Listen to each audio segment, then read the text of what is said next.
வரைக்கும் உங்களை சுமந்து வந்தார். சார் முன்னாடி வரான்னு சொல்றீங்க, பலப்படுத்துவான்னு சொல்றீங்க, யுத்தம் பண்ணுவான்னு சொல்றீங்க, நடத்துவான்னு சொல்றீங்க, சுமப்பான்னு சொல்றீங்க. இவர் ஆண்டுடைய நாமத்தை சொல்றார், சுமக்கிறவர் தடை உடைப்பார். சுமக்கிறவர் பக்கத்துல சொல்லுங்க, சுமக்கிறவர் தடை உடைப்பார். சுமக்கிறவர் தடை உடைப்பார். சுமக்கிறவர் தடை உடைப்பார். சொல்லுங்க, சுமக்கிறவர் தடை உடைப்பார். சொல்லுங்க, இயேசு சுமக்கிறவர் தடையை உடைக்கிறவர். சத்தமா சொல்லுங்க, இயேசு சுமக்கிறவர் தடையை உடைக்கிறவர். எல்லாரும் கண்ணை திறந்து பார்க்கணும். எல்லாரும் கண்ணை திறந்து பார்க்கலாம். வாஸ்தவம் எழுந்திருச்சிருங்க.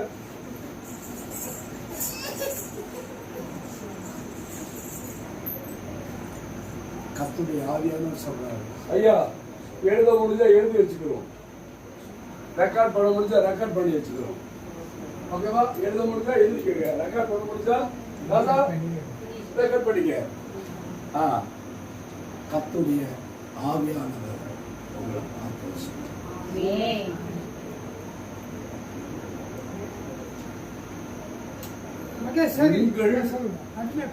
உங்கள் மிகப்பெரிய ஒரு பாக்கியம், மிகப்பெரிய ஒரு பாக்கியம் என்னன்னா தகப்பனின் வேண்டுதல் உங்க தலைமையில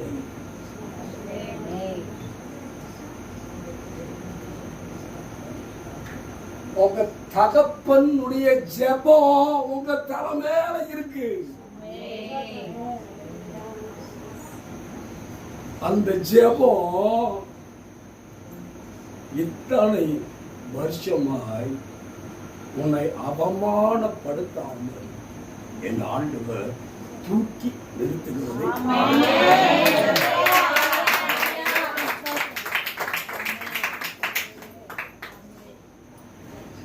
10 முறைக்கு மேல இந்த இடத்துல ஊழியம் செய்யுமா செய்ய வேண்டாமா?